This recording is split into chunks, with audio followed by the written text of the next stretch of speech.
My life was going well until I cheated on my husband and destroyed my family. I'm currently married. I'll start at the beginning since I know you're wondering why I'm telling you all of this. And you might not understand, I am a 30-year-old lady named Angela and I am married to a 32-year-old man named Steve. 3 years have passed since our marriage, although we don't currently have any children. We had plans to do so shortly. I'd want to share my tale with you. I apologize for any errors. I'm not a writer, but I'll make sure you understand what I'm saying. I've shared my story here in the hopes that it will not only provide me with some respite, but also that perhaps others may gain some insight and avoid the same error I did. Let me explain first, though, so you can understand. I'll begin at the very beginning of my marriage. When I was 21 years old and attending college, I met my husband.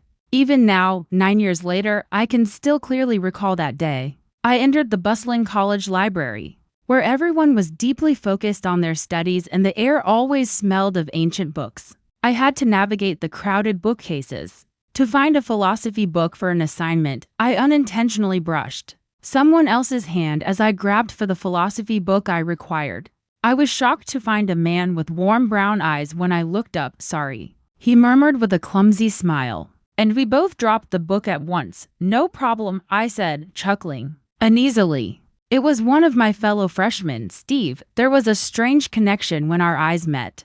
We began discussing our favorite books, our classes, and of course, the perplexing field of philosophy, normally a peaceful spot for solitary study. The library became the setting for much more. Our conversations grew beyond textbooks, and before long, we were delving into the intricacies of life. Our shared thoughts and laughter filled the once quiet space that was filled with the rustle of pages. Our accidental meetings turned into planned get-togethers. We would purposefully pick the same location in the library, our shared reflection nook, in the midst of the library's book-lined halls. We soon became inseparable and talked about everything from anxieties to dreams. When Steve hesitantly proposed getting coffee on our first date, I figured, why not? For our first date, we chose a welcoming neighborhood cafe. People were talking around us, and the atmosphere smelled like freshly brewed coffee. We were seated across from one another. Steve was constantly grinning amiably in an attempt to put me at ease. He began telling me anecdotes about his upbringing and family. We discussed anything from embarrassing experiences to our favorite films. It was laid back, and I sensed that our relationship went beyond simple conversations in the library. Steve proposed that we go for a stroll at the local park after coffee. We strolled and discussed our dreams under the streetlights. After we located a bench, Steve acknowledged that he was a guitarist. He had a guitar with him, I had noted. Even before he revealed that he played the guitar, I had my suspicions. I urged him to demonstrate his abilities. The park abruptly became our own little concert as he took out his guitar. Our bond only became stronger over time after that. Steve and I thought we were ready to get married a few years later. Our path together had been full of love, laughter, and special times spent together. Saying I do seemed like the next logical step for both of us. It became evident after we introduced ourselves to our family that they completely supported our choice. They were eager to formally accept us into each other's families, not merely to provide their approval. We wanted our wedding planning to be straightforward but significant. For our small group of close friends and family, we discovered a comfortable location with an outside feel. We collaborated on everything from selecting the menu to making a playlist that reflected our trip as we jumped right into the wedding preparations.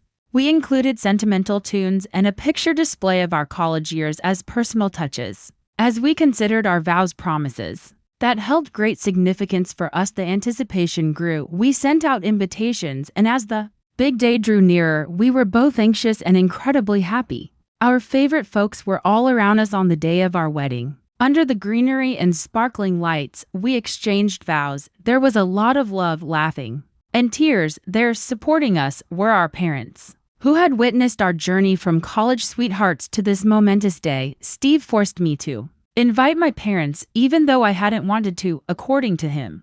It was a significant day in our life, and they will always be my parents. In any case, there was dancing, toasts, and memories that will last a lifetime during the celebration. We realized that this day was about everyone who had helped to form and support our love, not just us. As we looked around at our friends and family. Things only got better for us after that. I was quite pleased of my husband, Steve, who purchased the 3-bedroom apartment where we currently reside. Steve eventually completed all of the requirements for medical school after graduating from college, after which he became a doctor. On the other side, I started working as a part-time teacher. Albeit I can't disclose where for privacy reasons. Mondays, Wednesdays, and Fridays were my work days, and Tuesdays and Thursdays were my days off. This was a tremendous accomplishment for both of us, and I liked it coming from a really low-income family. We were making good money. Really good money. We only had children as a problem. Steve and I both wanted children,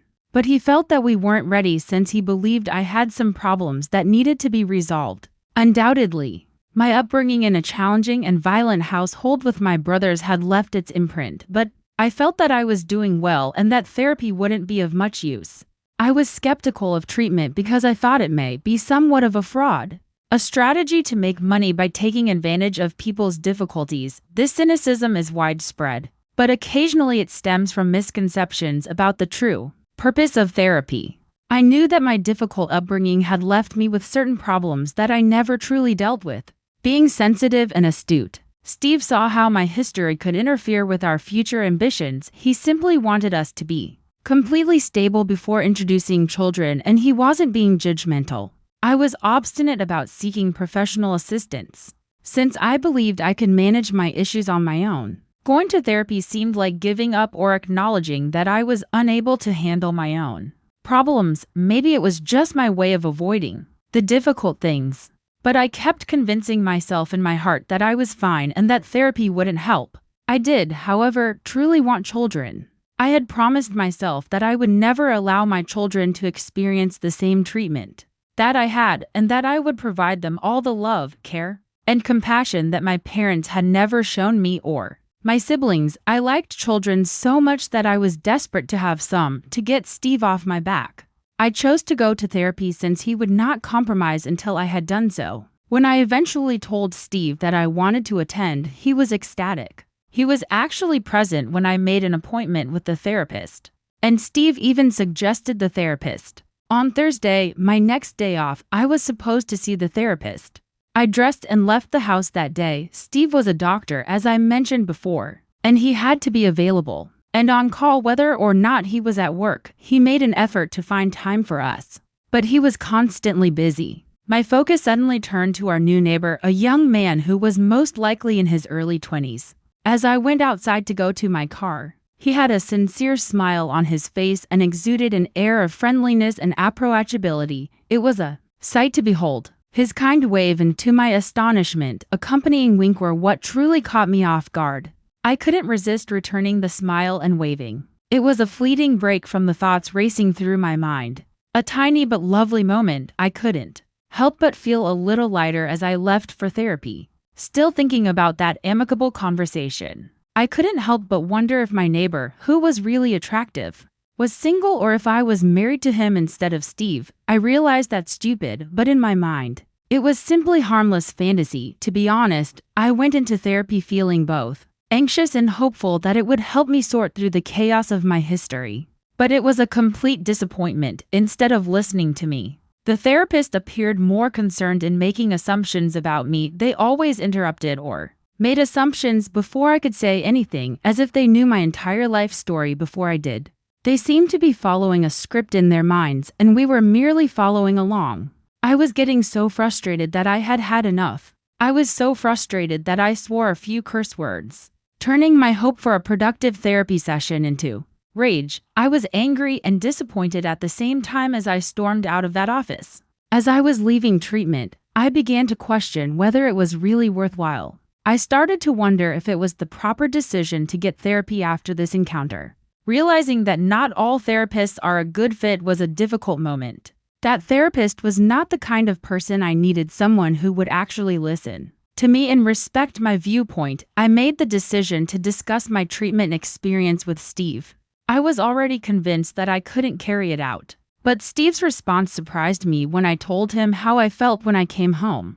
He twisted my remarks to make it look like I was exaggerating, refusing to believe my frustration. He said that I didn't need to storm out and that I should keep my cool. and give the therapist another chance, knowing that arguing with Steve would not result in anything constructive. I decided to remain silent despite my frustration and anger. He seemed to want me to blow out so he could prove his point that I struggled with anger management. Furious inside, I held back from shouting more to please Steve. I grudgingly consented to another therapy session in spite of my misgivings, regretfully. Things got worse in the second round. I felt much worse after the therapist kept making assumptions and claimed I had anger management problems. I swore at them and walked out again, unable to control my rage. I became discouraged and realized that perhaps therapy wasn't the correct course for me. I felt invalidated and misunderstood after the event. I made the decision to act independently, resolved to resolve my problems at my own pace and on my own terms, even if it meant going through the process by myself. I was furious after the terrible session and walked home with a stomp. Steve was still nowhere to be seen, and I was clearly furious. I headed straight for my front door, slammed my car door, and completely ignored the kind greeting from our new neighbor. Everything felt much more sour since I was still dealing with the turmoil from therapy. I was on my way to my front door when our obstinate new neighbor, sensing my rage, yelled at me. I was taken aback by his mildly flirtatious and sympathetic demeanor, which implied that discussing my problems would be beneficial. I attempted to ignore him, but he refused. He persisted in attempting to strike up a conversation with me and even performed some amusing magic tricks that truly made me grin. Feeling a little strange but strangely reassured, I reasoned that because Steve was still missing and hadn't returned from work, there was no harm in calling off my plans to pout by myself at home. I gave in and went back to my new neighbor Derek's house. I learned more about him as we continued our conversation. As it happens, he lived and went by Derek. Derek's perseverance and amiable demeanor temporarily distracted me from the jumble of annoyance and rage that had been consuming me. I couldn't help but notice that Derek's house was larger and much better furnished than ours. When I returned to his place, I questioned him directly how he could afford all of this since I was so curious. He was a trust fund kid, it turns out. I had already noted that guy had a cool car, so that made sense. Derek was still a fantastic host, making me laugh and maintaining a light-hearted atmosphere. We found that our choices in literature and movies were comparable, which led to some amicable debates. Derek even ventured the audacious assertion that the Hunger Games films were superior to Harry Potter. I was adamantly opposed and refused to back down. It was far more enjoyable than I had anticipated to hang out at Derek's apartment. I began to like his laid-back manner as we were just conversing and getting along as we conversed. I became more aware of these small aspects about him that simply brought a grin to my face. I say, sure, why don't we watch a movie when Derek proposes it? I began to sense something deeper as we settled in for the film. I realized that the laughter, our common interests, and Derek's sincere kindness were changing my perception of him. I was surprised to discover that I was subtly developing feelings for Derek. I was flirting with someone I hardly knew who was much younger than me. Even though I was a married lady in my early 30s, I was flirting and feeling attracted to him, even though I hardly knew him. My intense desire to punish and exact revenge on Steve may have been fueled by my fleeting animosity and fury toward both him and the therapist. A few minutes into the film, Derek and I were on each other, so it hardly took any time at all. From the time he asked me inside and I accepted, we both knew we were heading somewhere and going against the rules. I cheated on Steve after Derek and I became acquainted. A couple hours had gone by the time we were finished, and Steve had not returned. I hurried out of Derek's place and returned home shortly after, feeling terrible about what I had done. To be honest, I went through every stage a cheater goes through in a matter of days. I considered informing Steve at first, but I quickly decided against it because I knew he would never forgive me. In addition, even though I had rushed out, I told him a falsehood about attending treatment. I felt terrible. I constantly criticized myself and even disregarded Derek's repeated attempts to get in touch with me, but shortly after, I made the decision to keep having an affair with Derek. I would use therapy as an excuse to ensure Steve never found out. I made the decision to spend my time at Derek's and lie to Steve about where I was going rather than visit that awful, critical, and arrogant therapist. I believed I had a foolproof plan. Soon after, I went up to Derek and expressed my desires. I wanted the affair to go on. Steve hardly had any company, so I told him I felt lonely. He agreed, thus downplaying Steve and his view and saying any time for me. Naturally, we quickly found ourselves having a covert affair on my days off. I would be at Derek's while Steve would assume I was going to therapy. Before I went to Derek's and spent the day with him, I would wait for him to depart and go to work at the hospital. I began to act and feel happier, no matter how depressed or furious you were. Derek had a way of making you feel better. Steve observed these shifts in my mood and was pleased to conclude that therapy was the source of my happiness. Steve used to make fun of me for the day I came home furiously and declared I would never again attend therapy. He would ask me to contrast the joyful me of today with the depressed me of that day. He would say that he was glad therapy has improved my life and that I should thank him for encouraging me to keep going to therapy. I would simply agree with him while grinning in my head. That went on for quite a while. I would be at Derek's, but Steve would assume I was at therapy. My secret was eventually revealed on that terrible day. Everything proceeded as usual. I waited for Steve to go to the hospital after leaving the house. As I watched his car pull out of the driveway, I gave him a final kiss. After getting dressed, I went to Derek's. I then decided to stay with him for the day. As usual, we enjoyed ourselves. We watched a number of movies, had breakfast and even lunch together, and were personal. Since I hadn't been really keeping an eye out for it, I decided to go to the house and see if the item had arrived after Steve told me that he had ordered something online and anticipated it to arrive that day. But even before I reached the home, I saw Steve standing and staring at me from our front porch. I was aware that he had witnessed my departure from Derek's residence. In an attempt to appear calm, I approached him and pretended that Derek had lately purchased some IKEA furniture that needed to be put together, and that I had gone to assist him in doing so. But it was quite obvious that Steve didn't think I was telling the truth. With a simple shake of his head, he entered the house. I kept attempting self-defense, but to no avail. I was apprehended. Steve was really critical of me. He was stuttering because he was so furious that he couldn't even speak clearly. He inquired as to why I hadn't been attending treatment. I was surprised. When I asked him how he knew, he explained that a few days prior, he had called the therapist to express gratitude for my progress. The therapist was taken aback and informed him that I never attended another session following the two in which I abruptly left. After waiting a few days to observe me, Steve revealed my secret. He claimed he had intended to confront me but had been curious about my whereabouts. If I didn't attend therapy, Steve was devastated and questioned my perception of the new neighbor. I pleaded with him, but he wouldn't listen. He informed me that we were done and that he would never be able to move past this treachery. He informed me that he wanted me to leave his home. I made sure to let everyone know what I had done before. He returned. No amount of pleading convinced him otherwise. Steve was certain that he wanted me out in a divorce, even though I pleaded, cried, and even knelt. Then he went out, perhaps to work. I was devastated. My marriage had been destroyed by me. Before I finally realized that I had to pack up and leave, I sobbed for hours on end. In the end, I also hoped that Steve would pardon me and allow me to return to the house. I loved my spouse and didn't want a divorce. But I was mostly to blame and there was little I could do about it.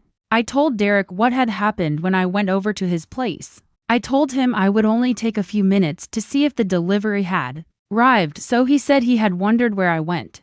Derek said that he thought I was waiting for Steve to go before returning after spotting his car in the driveway since Steve had thrown me out. I honestly thought maybe Derek might take me in, but he flatly refused.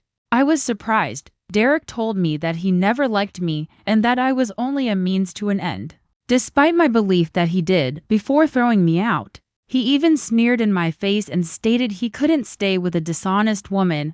I was taken aback. I had experienced two heartbreaks in a single day and worse. I had ruined my marriage for someone who just regarded me as a tool. Before long, everyone was calling and my phone was vibrating. When Steve's parents realized that I refused to pay, they contacted and sent me derogatory SMS telling me that I should feel ashamed of myself. I refused to answer the phone, even when my parents called, even though I already had little contact with them. I was taken aback when Steve called to inform them of the situation. because he knew I didn't enjoy speaking with them. My brother's calls were the only ones I answered as I told them what had happened. I was crying. They reprimanded me and were initially upset. But they also gave me a 30-minute speech on how bad what I had done was. But ultimately, they couldn't leave me when I needed them. I would always be family. They arrived right away, assisted me in packing, and brought me to stay with one of them. All I can say to you guys right now, while I'm in my brother's place, is that I regret everything. Steve has just promised to bring over divorce paperwork for me to sign. But other than that, he hasn't gotten back to me. I've lost everything. I'm furious at the therapist, as I'm getting legal representation. I've made the decision to ask my attorney if I may sue the therapist for breaching patient confidentiality by telling my husband that I wasn't attending treatment. That's the tale of how I destroyed my marriage. For fun, even though my brothers don't believe the therapist was at blame. I appreciate you all listening, and I sincerely hope you avoid the same errors I did. I made the grave error of becoming pregnant with a coworker my husband is now seeking a divorce. Hello, fellow Redditors, my name is Amber and I am 32 years old. I am married to Michael, 29, and I wanted to relate how my reckless behavior destroyed my ideal marriage with the man who held the highest regard for me. This piece is primarily about self-awareness, so please don't read it if you want to disparage me for being a poor wife or for suggesting that I could have done something similar. I'm here to take stock of my errors and ideally offer some guidance to anyone who might be having relationship problems. Since I was a young child, I had always had ambition. Being employed by TVG, the largest and most reputable company in the sector, has always been my dream job. I put a lot of effort into my studies to ensure that my GPA was flawless, and I aced the placement interviews to secure my ideal position when I was hired by TVG, my ideal company. All of my hard work paid off. I vowed to myself that in the following 2 years, I would advance to the position of manager. I was aware that reaching this objective would call for commitment, tenacity, and ongoing education. I threw myself into the work at TVG, looking for chances to demonstrate my abilities and take on new tasks every day. I stayed committed to my 2-year objective of becoming a manager as my career developed, always looking for mentorship and feedback to hone my leadership skills. My relatives introduced me to Michael. He attended the same church and had just moved into our area since the one time he assisted them with their automobile. My folks have been raving about him nonstop. Even though I didn't really want to meet him, I made the decision to do so once in order to appease my parents. He was charming and attractive. Spending time with him did not feel forced, and he made me laugh. My busy schedule and his belief that frequent dating spoils the thrill in a relationship were the two main reasons. We didn't date often. After only 4 months of getting to know one another, we were married. I realized that many people may find this shocking, but to be honest, marriage was not my goal or my intention. I was extremely explicit with Michael about my life's objectives and aspiration. He was really pleased and proud of me for all that I had accomplished thus far, and all that I would accomplish going forward. After all, I thought being married was not all that horrible. Both of us felt that our marriage would not stand in the way of our personal progress. In order to continue pursuing our ambitions while being happily married, we made a conscious effort to support one another's goals and aspiration. Our decision to be married felt even more right because of our shared understanding and respect for one another's goals. Because he worked in construction, Michael needed to be able to travel to different places and have flexible work hours. I didn't have to worry about being a good wife and finding time for Michael, so this was ideal for me. I suppose it wasn't so horrible because my marriage allowed me the independence I desired. Since Michael would come and go based on his schedule, I enjoyed having a roommate.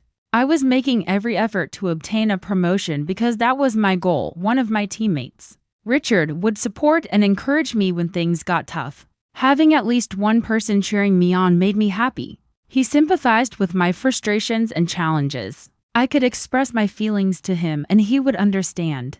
Richard and I had a completely different equation than Michael did. I contacted Richard for assistance because I needed to prepare a presentation for my last interview. I asked him to come home if he didn't mind because we couldn't do it in the workplace. After returning home, we spent more time than anticipated working on the presentation. I spoke with his wife and apologized for keeping her husband away for so long. After she called to ask when he would be home, I assured her he would return home shortly. When he spilled the pizza on his jeans, we had just finished going over the presentation one last time to make sure everything was correct.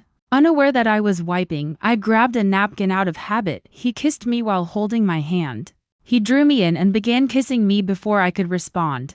I began kissing him back since I had been lacking affection. I believe that he acted in this manner because the rubbing excited him. After 10 minutes of making out, we turned to face one another. He warned me that his wife would murder him if he didn't leave. I let him go, but I couldn't stop thinking about those 10 minutes. I went to work the following day, but Richard and I were not getting along. It wasn't easy, but we really tried to act normal. We ended up making out again after meeting at the emergency exit to talk about what to do. We ended up chatting less and accomplishing more whenever we were by ourselves after that day. We couldn't resist being drawn to one another. It was like an addiction. Even though we both felt it was improper to be married, it was becoming harder and harder to avoid each other because we had to continue working and spending time together. We quickly abandoned the notion of attempting to keep our distance and followed the current. No one was being pressured to do anything against our agreement. We were both aware that we would always pick our respective spouses over this affair. If we had to choose between marriage and the affair, it was known that we valued our marriage over the affair, even if we never spoke out about it. At last, I had been elevated to the position of team manager. Since I had put in a lot of effort and earned this position, I was overjoyed. I ensured that Richard, my best colleague, would be on the team I was managing. If you understand what I mean, I couldn't give Richard to anyone else. Leading a team was a completely different experience. It was demanding and exhausting, with constant complaints about. I lost my anger more often than I would have wanted because of something or other, and pressuring others to finish their task ahead of schedule. I'm grateful that Richard was there to support me through the confusion and stress I was experiencing. Many people privately hoped that I would fail at leading a team because they were unhappy with my elevation. I was resolved to show them what I was capable of, to disprove them all and to shove it in their face. In order to complete a new project that required him to go and stay in Detroit, a new hotel had to be built. It was a massive undertaking that would provide him with numerous opportunities. He was a little apprehensive, but I advised him to pursue it without giving it much thought. Yes, I was truly delighted for Michael, but I also understood that his absence would allow me to spend more time with Richard. I called Richard as soon as Michael departed and asked him to come over to my house so we could talk about a few aspects of the project we were working on. Naturally, we couldn't allow his wife to suspect that something was amiss. I forced him to work a lot, which made his wife dislike me. She had no idea the type of work we did. I was only interested in her husband, so I didn't give a damn if she liked me or not. In addition to sleeping with Richard, I was working on a new project. After 2 months, I discovered that I hadn't had my period in a long time since I had lost track of time. I hurriedly purchased a pregnancy test kit and got a positive result. I couldn't believe what I saw. How could I have acted with such recklessness? I couldn't stop thinking about how this would affect both my life and the lives of people around me. I was aware that I would have to confront the repercussions of my actions and make some tough choices. Now was the moment to talk to Richard seriously and decide what we should do next. I invited Richard to our regular cafe so we could talk about something significant. I didn't want to provide this information during the call. I told him the news when we first met. He disputed it right away, telling me that the baby might be Michael's and not his. How could I be so certain that it was his, he asked. I told him that I had missed my period for 2 months and that Michael had been gone for almost a month, and I chuckled at his reluctance. His baby was 100% likely to be his and not Michael's. He claimed that because we were so cautious, it would not be feasible. He inquired as to if I had forgotten to take my contraceptives, which I frequently did. He claimed that I couldn't hold him responsible for my lack of the tablets because he took all the necessary precautions to avoid getting me pregnant. He claimed to have a wife and that he would be destroyed if she found out. He was equally to fault for the mess we were in, so I was shocked by the manner he was placing the blame on me. I assured him that I would abort the kid nevertheless because I did not want any more issues. I went home and made an appointment with a gynecologist for the following week. I dozed off because I was so exhausted from all the jogging and mental strain. The following morning, Michael was by my side. I gave him a smile before returning to my slumber since it was a Saturday. I woke up late since I wanted to do nothing but relax at home. Michael was already up and making us lunch. As I could see, I discovered that the bin had not been emptied last night when I went to the restroom to freshen up. I saw the red lines clearly visible on the pregnancy kit in the bin. As I was discarding the Kleenex, I was aware that I needed to conceal it. Before Michael noticed, I decided to take a chance even though I wasn't sure if he had previously seen. Maybe he didn't notice it, otherwise he would have awakened me up and inquired about it. Michael was almost finished cooking when I got ready and headed to the kitchen. I relaxed a little when he smiled at me. It's possible he didn't see or recognize it. We each took a seat and began to eat. Without a doubt, Michael was a better cook than I was. I began telling him about my new endeavor and how hard it has been so far. When he asked if I had anything to share, he simply responded to whatever I said with a smile. When we got to our room after lunch, Michael informed me that he had something fascinating to show me. He asked me to wait with my eyes closed. I was certain by this point that he believed our marriage was fine. I already closed my eyes, expecting a surprise present. He instructed me to put something in my outstretched hand while keeping my eyes closed. I was aware that I needed a gift from him. The used pregnancy kit was in my palm as I opened my eyes. He asked me whether I appreciated his surprise, which was more of a shock for him. When I gazed at him in disbelief and he folded his hands. For the past hour, Michael pretended to be innocent after discovering the pregnancy kit in the trash. He already knew that the baby could not possibly be his, as he had been away for over a month on a project. When he confronted me about it, I was adamant that it belonged to him at first. That was because he would visit home on the weekends, since there was always something going on. He stated that he was positive we wouldn't have sex for at least 3 months. He insisted that I tell him the truth. I battled with him about how unreliable he was as a husband. How come he didn't trust me and be thrilled about our impending parenthood? Michael reminded me that he couldn't get me or anybody else pregnant because he had a vasectomy because of some issues. This was a very important piece of information that I forgot at the wrong time. He was obviously unable to produce children, which was a major factor in my decision to marry him. I could fully concentrate on my profession because I knew he would never pressure me to have children. I was sleeping with someone else while he was out of town, and he knew it right away. I was no longer able to lie after a lot of back and forth. Everything began when it was discovered that Richard was involved and chaos ensued.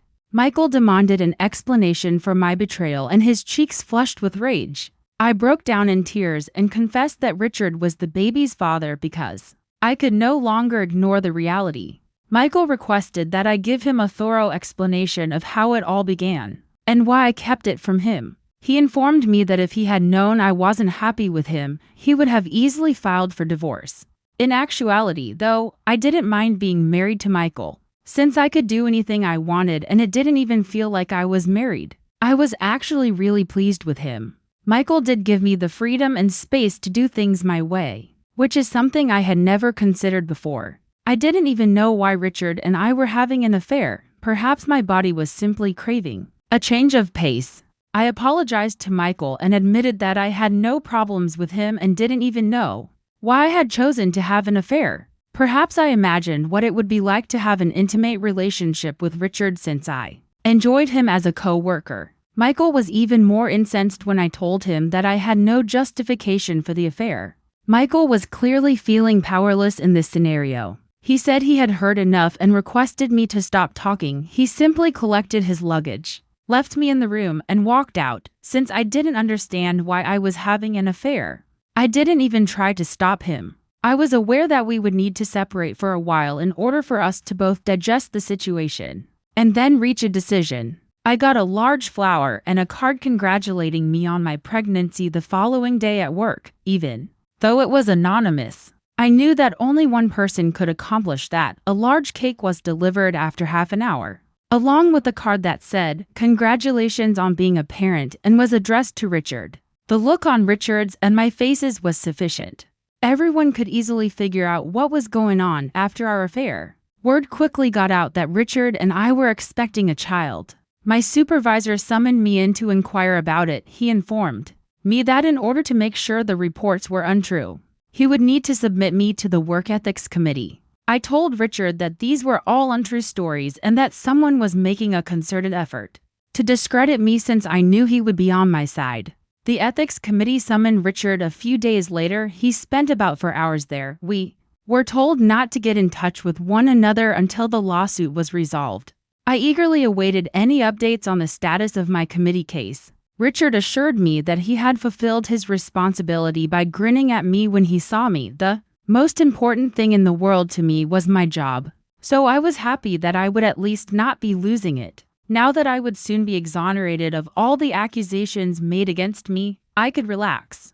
Prior to being requested to take a leave of absence 2 days later, I worked as normal. I pondered what it was all about until my case could be resolved. But since it was protocol, I chose to follow it.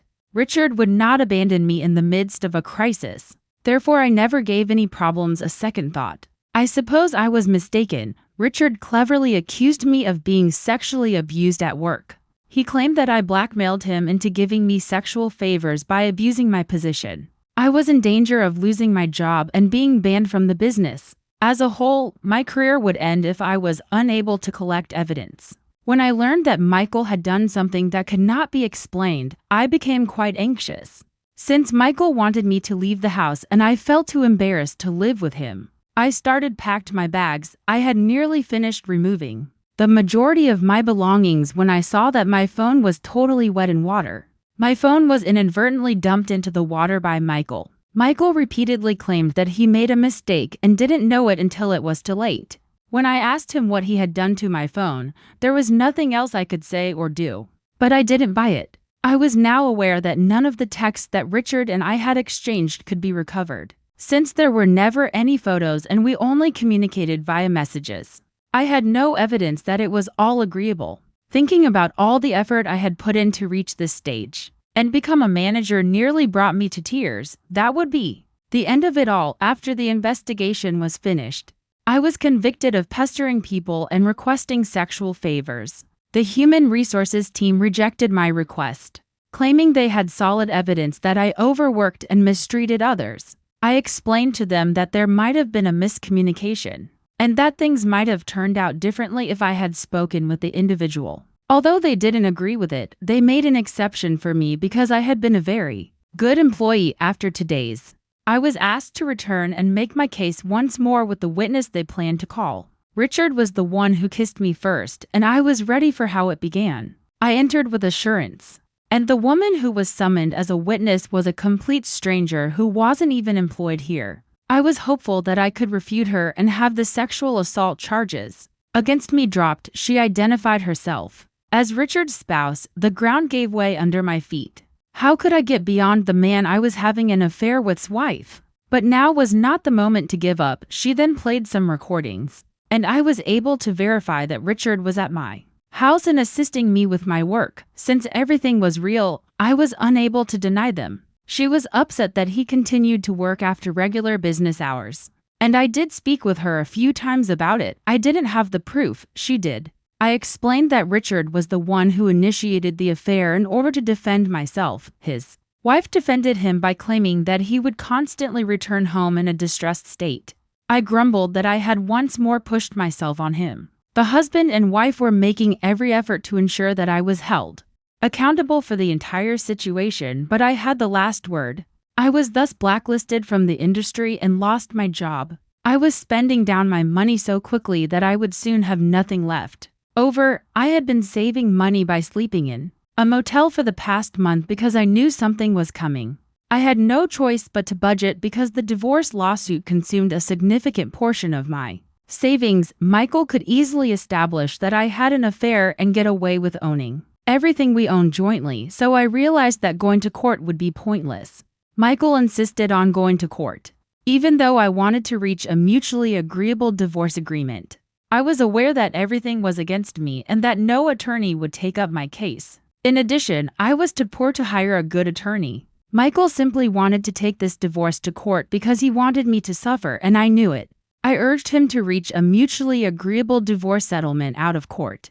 But I also assured him that I would not be requiring alimony, and that he could demand anything he desired from me. However, he disputed and claimed that in order to get closure, he required a fair trial. Things were definitely not going the way I wanted them to, though I'm not sure how true that is. Without a career or a guy in my life, I wasn't sure how I would raise the child, so I had an abortion. The choice was not simple. I'd want to thank Michael for embarrassing me in front of my family by sending them my pregnancy test results along with a large balloon that said, "Congratulations on becoming grandparents." Being devout Catholics, my parents considered adultery to be a serious offense. After I was promoted to manager, they disconnected me and stopped returning my calls. At work, I had very few friends who broke up with me right away. During these trying times, I essentially had no one to confide in or to lean on. I have no one to confide in, thus I feel lonely. My parents are eager to support Michael and have all but disowned me. They have declared me to be a person who lacks faith. I have tarnished their reputation and name, so they don't want anything to do with me. Since I was the first woman in our family to hold a managerial position in a large corporation, my parents were extremely proud of me. As they say, even your shadow leaves you when times are tough, and I've been experiencing this. For the past few days, nobody would be interested in listening to me or feeling sorry for me.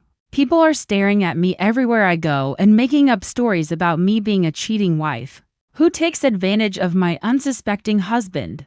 There are moments when I want to climb a building and yell that I'm not a bad person and that I simply didn't anticipate things turning out this way. I was not looking forward to the upcoming court hearing. Richard was so eager that I was taken aback to testify against me in court and say that if he wanted to advance in his career, I made him have sex with me. I questioned whether this was the same man who had been encouraging me and seemed to put in more effort to advance in his career.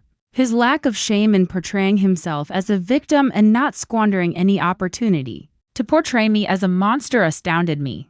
I lost the case, of course, with no job, no parents, no husband, and essentially no one to talk to. I am currently stranded in a dingy motel. Going forward, I've made the decision to fight my battles by myself as a lone warrior. This is just something that calms and relaxes me. I'm not writing this post to win sympathy for myself. Since I acknowledge that I sinned, I would prefer it if no one held me accountable. I use this coping strategy to express my ideas, and it has gotten me through difficult times. I found that talking about my ideas and experiences has helped me process my feelings and find comfort in self-expression. Having an outlet is crucial during trying times, and this has been mine by telling my story. I hope that others will find solace or be able to identify with my own struggles. I appreciate everyone's support during this difficult self-discovery process. I hope all of you learn from me and do not repeat the mistakes that I made. Imagine me as a young child, growing up in a low-income, violent household with long hair and a normal face. My family was the absolute worst. They never did anything to take care of me and my siblings. We would occasionally go days without eating. This obviously caused a lot of issues in my life growing up. And even now I was insecure and depressed. I was more of a recluse than others because I was bullied as a child as well. I didn't have many friends until my brothers came along. Their names are Jamie and Drew. They were my best and closest friends, and they still are. They would practically follow me everywhere and defend me from anybody that tried to hurt me. Growing up, I honestly thought it was something that I or my brothers did that made our parents dislike us and never take good care of us. But now I realize that some people are just horrible parents. Each person develops a maternal or paternal instinct and love for their child. But that instinct skipped my parents. It's not as if I'm trying to justify what I did. No, I know what I did was wrong, and no excuse will justify my disgusting actions. I regret what I did. And I hope that I might find some semblance of peace or something by posting on here.